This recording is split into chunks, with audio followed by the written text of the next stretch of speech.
It's on you, buddy. My name's Pat, and I'm a heroin addict. Hi, Pat. Wow, it's an honor and a privilege to be here tonight. I'm always super grateful, whether I show it or not, to be able to serve the fellowship in any way. I want to thank Brian for asking me to come out and speak, and Brian and Brooke for hosting me and my gang of unruly junkies the last day and a half.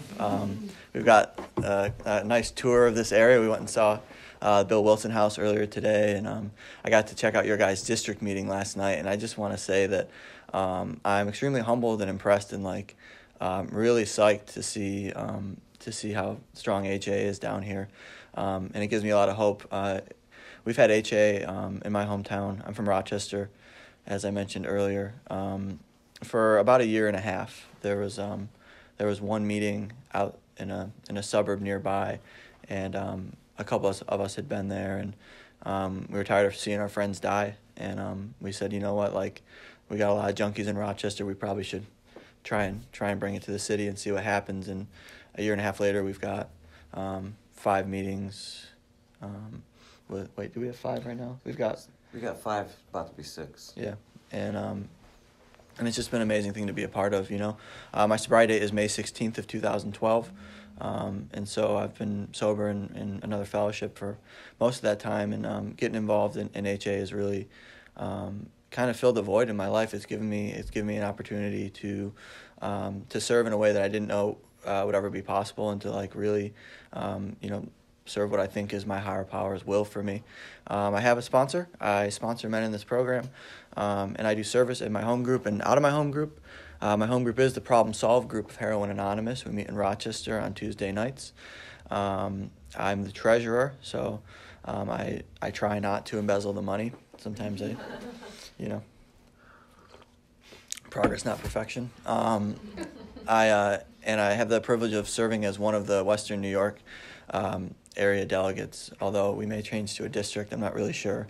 But I got to go to HA's first World Service Conference in Portland last month, and it was amazing. Me and a fellow junkie got to be on the we had to go to Boston first to catch our flight, so we could see the Atlantic Ocean, and then a few days later we're standing on the Pacific coast, and I don't say all that stuff to brag. I say that stuff because I'm the type of guy who can't string 2 weeks together. I'm the type of guy that can't, no matter how bad I want to straighten out, no matter how bad I want to make my family happy and go straight, all I can do is shove needles in my arm and lie to everyone around me, 6.5 years ago, all of my belongings fit into a trash bag, and you guys are giving me a way out of that, and I get to do all sorts of cool shit, and it's awesome, I guess I'll just talk about what my life was like, what happened, and what it's like now. I grew up in a suburb of Rochester, had a pretty decent childhood. I always had what I needed. There's nothing I can point to in my life growing up that I could say, oh, well, that's why I became a heroin addict, or that's why, I learned when I came in here after a lot of hard lessons that this disease is based in the spirit. There's something inside of me that's broken. And when I look at my life, I've had that since I was born, I never felt quite right. Never felt like I fit in. And I was just like a serial loner. I never really felt like I fit in. And it's kind of funny because I remember talking to my sister, she's super normal and a productive member of society. And she's just an angel. She's actually getting married in 2 weeks, and I'm already crying when I think about it, so I'm just going to be a mess. But I was telling her about how bad my childhood was, how awkward it was, how few friends I had, and she's like, "You always had a core group of friends. You had way more friends than I did."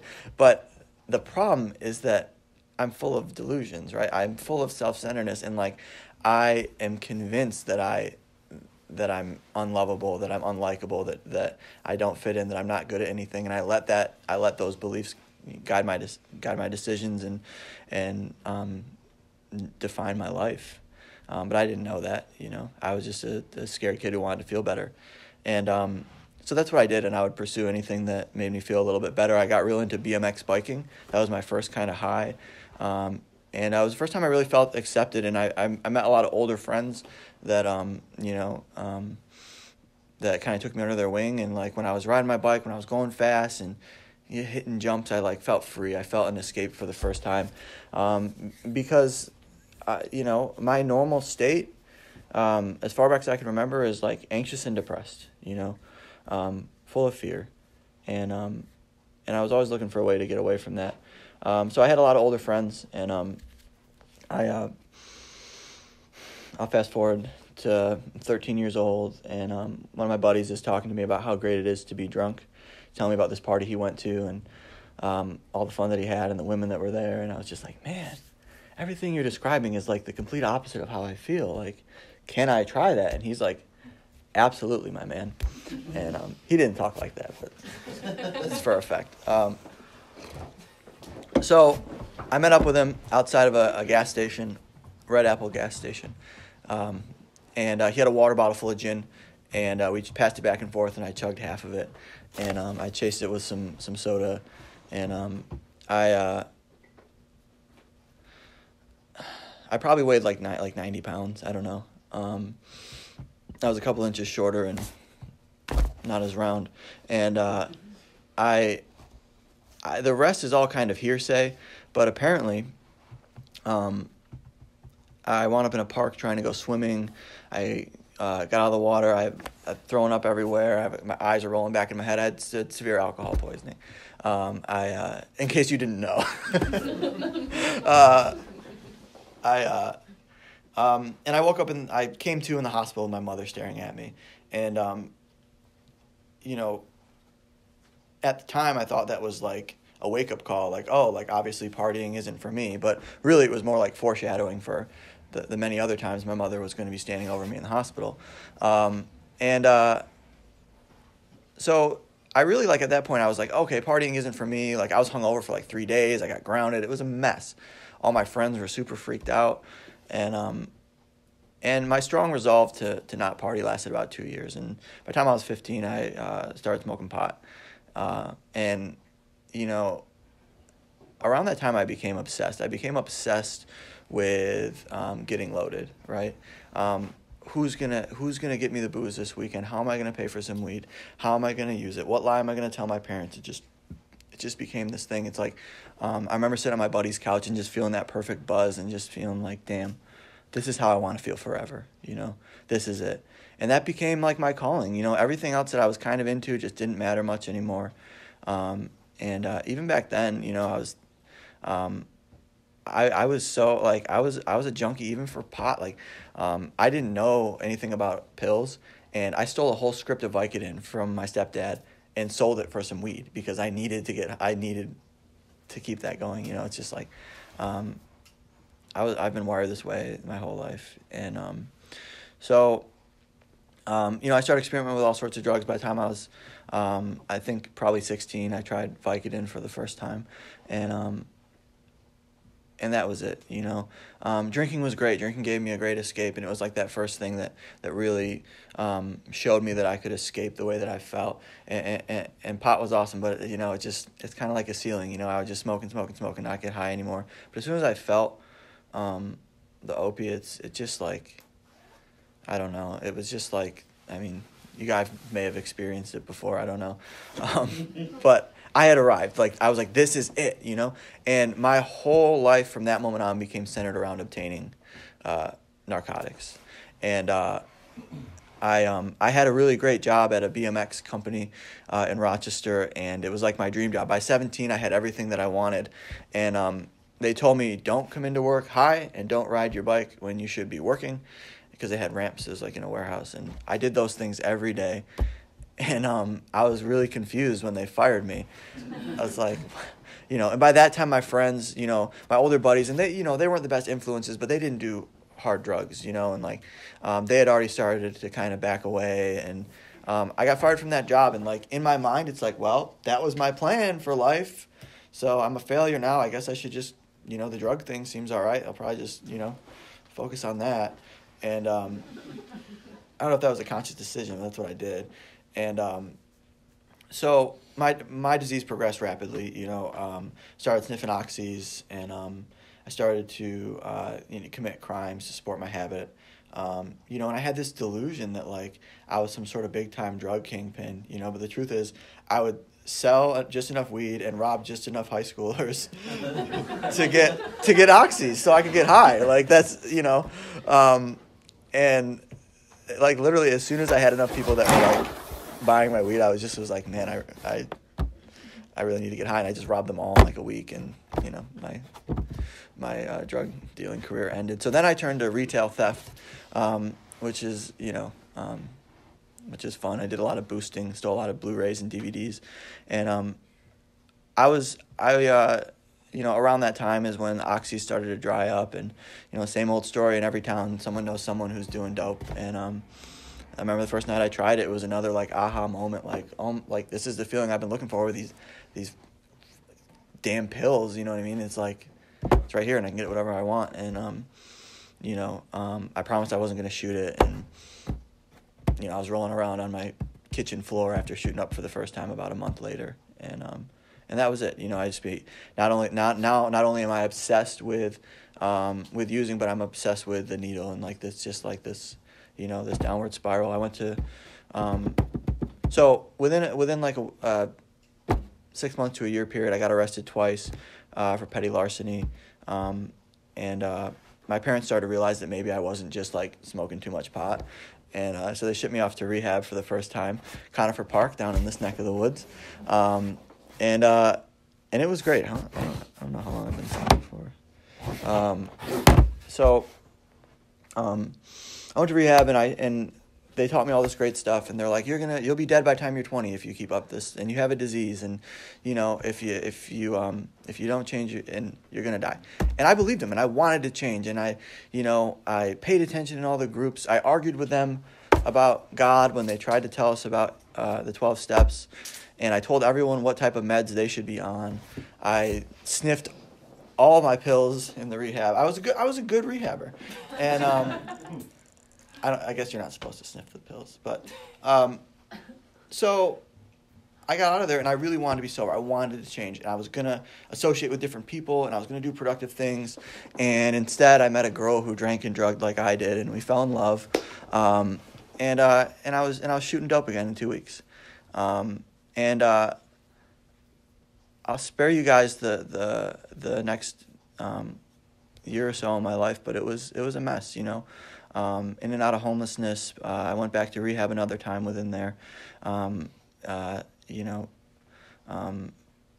Just wreckage and craziness and lying and cheating and stealing, and had a couple of real bad overdoses. The second one, I was in the ICU for 3 weeks, tubes all in me. They had to have me in a medically induced coma because I screwed up my lungs, and it was really bad.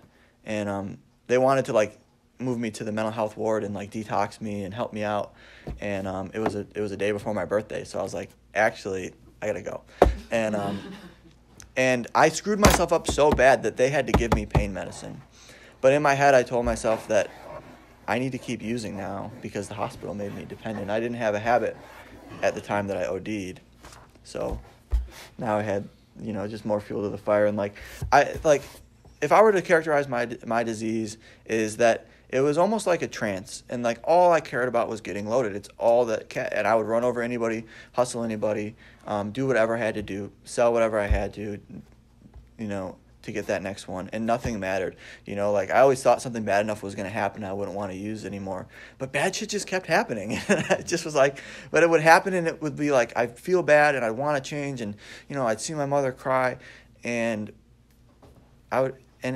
it hit me, but like it says in our big book, frothy emotional appeal seldom suffices. Like, feeling bad, wanting to be sober doesn't matter to my disease. Like, I'm broken.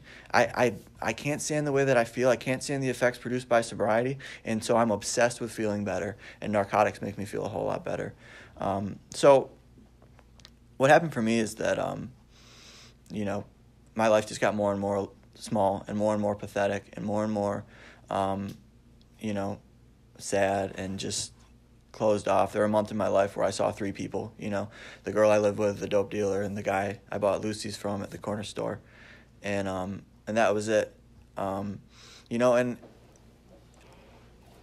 it wasn't working anymore.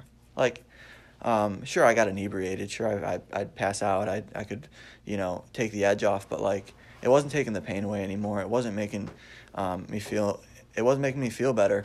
And more and more, I was obsessed with all the things that I'd done and the guilt and the shame. And, I would sit around. I'd contracted hepatitis C, and like it was strongly suggested that I don't drink, and I would just drink as much as I could, take whatever I could, hoping that I wouldn't wake up the next day, and just wondering who's going to show up at my funeral when I die, and just thinking, what could I do to? I wish I would give anything to make it right, to fix what I did. And around that time, I was hiding out right around the same area where I had taken my first drink, and I was at that same gas station where I got drunk with that kid years before, and I saw my sister.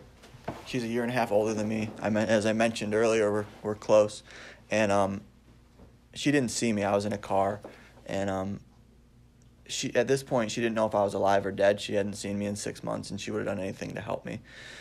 And I saw her, and before she saw me, I pulled that lever next to my seat, and I just ducked down in the car. I hid, because I was too ashamed of the person that I was, the way that I'd been living, and just everything. I couldn't face her, and that killed me, Our big book talks about we get to this spot of pitiful and incomprehensible demoralization, like just feeling lower than shit. And I've done a lot of things I'm not proud of, a lot of things that I wouldn't share from up here, but that was it,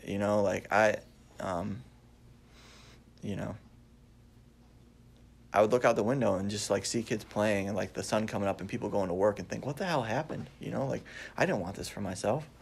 And a couple of days after that, I kind of had a moment of clarity. Like, I used to say that I woke up one morning, but I had been up for a few days. The sun was coming up, and I started to get thoughts like, maybe I can do something different. Maybe I don't have to live this way. Like, maybe I could get some help. And like, for the first time in my life, I listened to that voice. Looking back, I know that was my higher power, my conscience, higher self, whatever you want to call it. That thing inside of us that tells us the right thing to do. And for so long in my life, it had been blotted out. It had been blotted out by the drugs. It had been blotted out with my ego and my self-centeredness and my ability to ignore advice and think that I was the ultimate authority on everything. But I got just broken enough for that voice to be just loud enough and just desperate enough to be willing to listen. And that was on 4/20 of 2012, and I wish I could say that was my sobriety date, but it turns out I'm powerless, and just choosing to be sober doesn't matter, I have a mind that convinces me to use, that convinces me that there's some sort of combination that is going to give me relief and not hurt me time and time again. My first sponsor said that the first step isn't about knowing you can never use again, it's about knowing that you will always use again without help. And that's what happened. I came out of a Xanax blackout a month later in a homeless shelter. Like, what happened? And they'd given me a drug test, like a dipstick, and it looked like a slot machine. It was just positive for everything. And I was like, well, and I don't know if I actually threw my hands up, but I surrendered. I said, please let me stay here. At this point, I didn't have Medicaid. I didn't have food stamps. I had a trash bag full of clothes. And I begged them to let me stay, and they did. And there was a meeting up the street, and it was the only place I was allowed to go. And that's where my journey started. I spent 40 days in that shelter. And, I had I wasn't really into 12-step programs. I considered myself an atheist for a long time in my life. And I thought that God was for people that were stupid or weak or afraid of what would happen when they died. And but I started going to this meeting, and the weirdest thing happened is I didn't have any arguments left, I didn't have any like witty rebuttals, and like the people there were smiling and they were happy and they were sober at the same time. And that's something that I hadn't experienced. And for an hour a day, that madness in my head, that voice that was telling me I'm a piece of shit and I might as well use, and it's the only thing that's going to make me feel better. And, that was quiet for an hour a day. And I knew that you guys had something to offer me. So I kept going back, and I knew that because I'd tried a lot of things. I'd been to rehab, I'd been arrested, I'd seen the therapist, I'd seen the doctors, and I knew that if this didn't work, I was screwed. For the first time in my life, I realized that it wasn't just about making better choices or changing my people, places, and things. Like, there's something seriously wrong with me, and I'm not going to be able to figure it out on my own. I went to a meeting every day. I probably went to like 100 meetings my first 90 days, 120. I went to more than one meeting a day. And my life started to improve. I started talking to my family again. I got into a halfway house. I got off the meds that I was abusing, which was, telling your doctor not to give you Xanax anymore because you can't stop abusing it or selling it. It's very hard. Everything in me was screaming like, don't tell the truth. Don't tell. Because that was like my safety net, And I don't have an opinion, neither does the fellowship on medications, but if you get high on your medications and sell them, you shouldn't take them. Just a pro tip. So my life got better, but the truth is and what I didn't know at the time is that I was broken from the inside out, and just physically bringing myself to a meeting doesn't do much for a deep-rooted spiritual illness. So I cleaned up the outside a little bit, but I couldn't stop obsessing about using. I would sit in meetings and look at my veins and think about how great they look now. And my roommate had Suboxone, and I would just sit there obsessing about, man, I could just take a little bit of that, stay in bed for a few days, and just blot it all out. And that's 4 months sober. I had no reason to think that way, no reason to use, no reason not to be happy, but it didn't matter, That's just how I'm wired. And my buddy, my roommate in the halfway house, he didn't stay sober from that point, but he had been in and out of the rooms and had a foundation, and he saw me dying, and he said, dude, you're going to all these 12-step meetings and you're not working the 12 steps. Like, why don't you get a sponsor? And I did, and I asked a guy to sponsor me, and it was super weird. It was like asking somebody out on a date, like, oh, do you want to, maybe you could, be my sponsor? And he said, absolutely. Are you willing to do whatever it takes to stay sober? I said, yeah, well, I guess so. And he said, all right, get 30 phone numbers, get a home group in a service position, call me every day for 2 weeks. If you do that, I'll take you through the steps. And so I did, because I didn't want to die, and I knew that living the way that I'd been living, even just going to meetings, wasn't going to work out. And I would take 2 buses across town to meet with this guy in the weird back room of this church, and he would read to me. And I wish I could tell you that the words hit me like a ton of bricks, and it blew my mind, and but the truth is I was shot. I don't remember what he said, but I did the things he suggested, and I showed up, and I sacrificed that time for my sobriety. And what I've come to find out is this program, it's not about the mechanics. It's not about it's about the action. It's about being willing to sacrifice time to do something different, to have the humility to listen to somebody else. I thought I was coming for drug treatment, but what I found is that it's kind of like we con people in this program. We're like, yeah, we'll show you how to stay sober. But really, you've read this book, it's just all about treating your spirit. It has nothing to do with avoiding people, places, and things, or relapse prevention, or anything else. It's just oh, you have this problem? Okay, good. Here's some simple spiritual things that can help you to get past that. And I didn't know that at the time. It didn't make sense, but I didn't want to die. And so I did it. And the first thing that happened is that the obsession was removed from me. That trance, that thing that had just been urging me to use since I was 15 every freaking day was gone, And I don't remember the day it was gone, but I remember looking back a few months later and realizing wow, I've been living without that, And if that's all this program had given me, that would have been fine. But that was just the beginning. I got a chance to look at all the things that had been fueling my sickness, my resentments and my fears and my poor conduct, and took a look at that stuff. I got to make right my past. My father, he left when I was 5 and started a new family in Michigan, and he was obviously the reason I became a heroin addict. And that's a joke. But I blamed him. I blamed him for everything, and I used that against him to harm him and to harm our family, and let's just just twisting the knife. And the poor guy, he did what he had to do so that he could be happy and have a good life 15 years ago. And I'm over here still wanting to beat him up for it. And I ended up making amends to my dad for the way that I acted. And today, he's one of my best friends. And he's got 2 young daughters, Tess and Caitlin. They're 9 and 11, or 8 and 10. Hope they're not listening to this. But I get to be their big brother. They get to, they FaceTime me randomly. They live in Michigan, or I get to go and see them, and they're literally only in my life because of this program. The first time I was out there for the holidays, my stepmother, she told me that when I was newly sober, my dad tried to have me come out there, and she was too afraid to have me near her kids because of the way that I had lived and the things that I'd done. And that hurt, you know what I mean? To think that that I didn't even think I owed this woman an amends, and she's miles and miles away, like literally terrified that I'm gonna hurt her family, and it just was like, holy crap. But I get to be a part of their lives today, and it's a direct result of this program. I truly believe that the whole goal of this program is to give it away. Bill Wilson realized early on that like he cleared out his spirit, he did some house cleaning, got a connection with God, and then he started helping people. And he's helping all these people stay sober, or trying to help them, and they're not even staying sober. And after a couple of months, he's bitching to his wife, and he's like, none of these guys are staying sober. And she's like, yeah, but aren't you though? And it clicked. He's like, oh, like that's the deal. If I just try and help other people, I can escape this death. And that's been my experience. Like I've been sponsoring men since I was about 8 months sober, and I haven't done anything perfect in this program, but I've always had a home group, I've always done service, I've always tried to work with guys, and it saved my life. I don't have the obsession to use anymore, but I'm very obsessed with myself. This disease is based in extreme self-centeredness.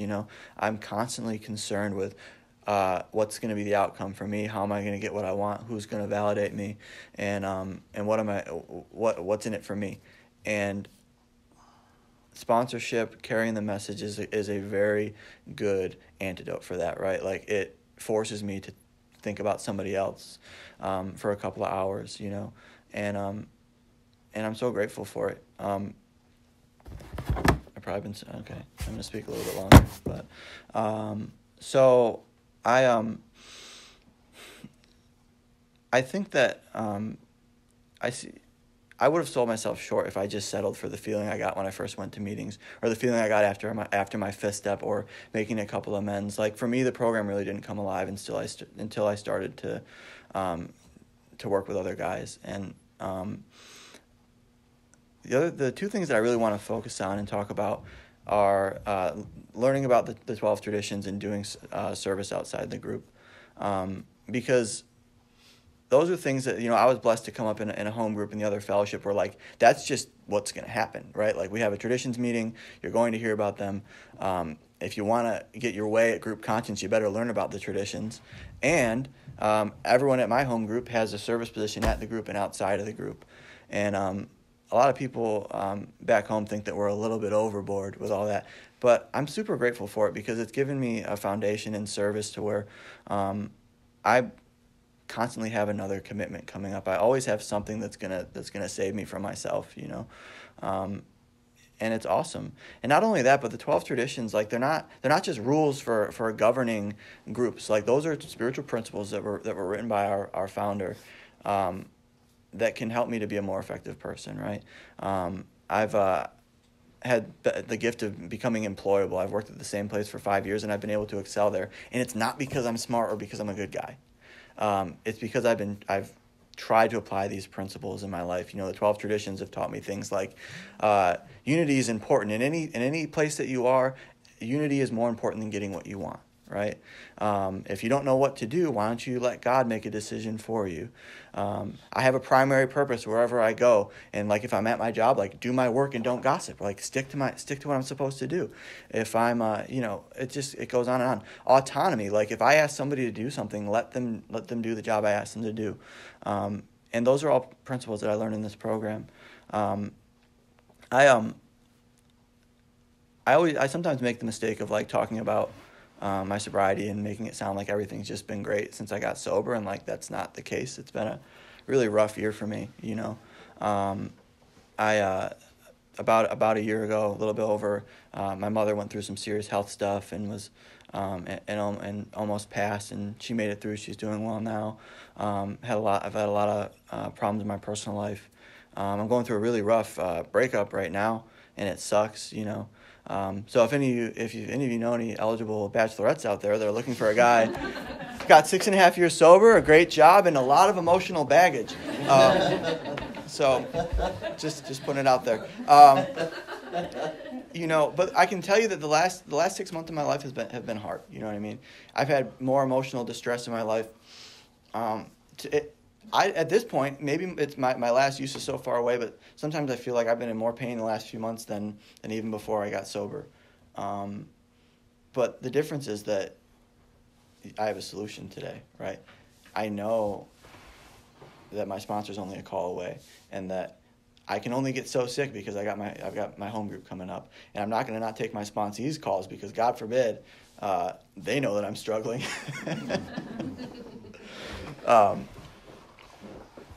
If it wasn't for service, if it wasn't for sponsorship, I don't know where I would be. I found myself at 5.5 years sober thinking, man, I've never been suicidal, but if I get suicidal, who's going to hold my gun so I don't do something I don't want to do? And that's a thought that I've had 5.5 years sober, sponsoring 5 people, and doing a shit ton of service, right?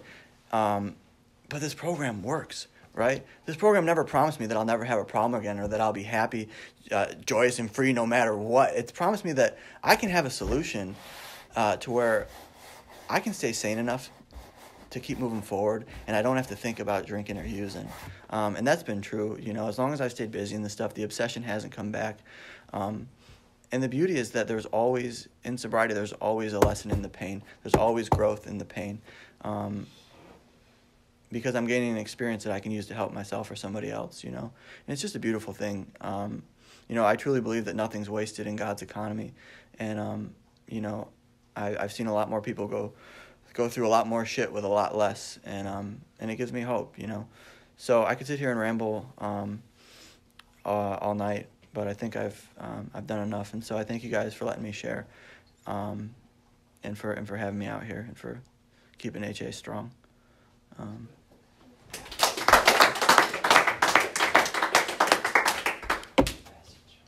Yeah, so I picked a passage from the Big Book. Like I said, I've been thinking a lot about my character defects and things like that lately. So this part of how it works stuck out to me. The first requirement is that we be convinced that any life run on self-will can hardly be a success. On that basis, we're almost always in collision with something or somebody, even though our motives are good. Most people try to live by self-propulsion. Each person is like an actor who wants to run the whole show. He is forever trying to arrange the lights, the ballet, the scenery, and the rest of the players in his own way. If his arrangements would only stay put, if only people would do as he wished, the show would be great. Everybody, including himself, would be pleased. Life would be wonderful. In trying to make these arrangements, our actor may sometimes be quite virtuous. He may be kind, considerate, patient, generous, even modest and self-sacrificing. On the other hand, he may be mean, egotistical, selfish, and dishonest. But as with most humans, he is more likely to have varied traits. What usually happens? The show doesn't come off very well. He begins to think life doesn't treat him right. He decides to exert himself more. He becomes, on the next occasion, still more demanding or gracious, as the case may be. Still the play does not suit him. Admitting he may be somewhat at fault, he is sure that other people are more to blame. He becomes angry, indignant, self-pitying. What is his basic trouble? Is he not really a self-seeker even when trying to be kind? Is he not a victim of the delusion that he can wrest satisfaction and happiness out of this world if he only manages well? Is it not evident to all the rest of the players that these are the things he wants? And do not his actions make each of them wish to retaliate, snatching all they can get out of the show? Is he not, in even his best moments, a producer of confusion rather than harmony? So I guess with a topic of character defects in and out of sobriety. Thanks, Pat. Thank you.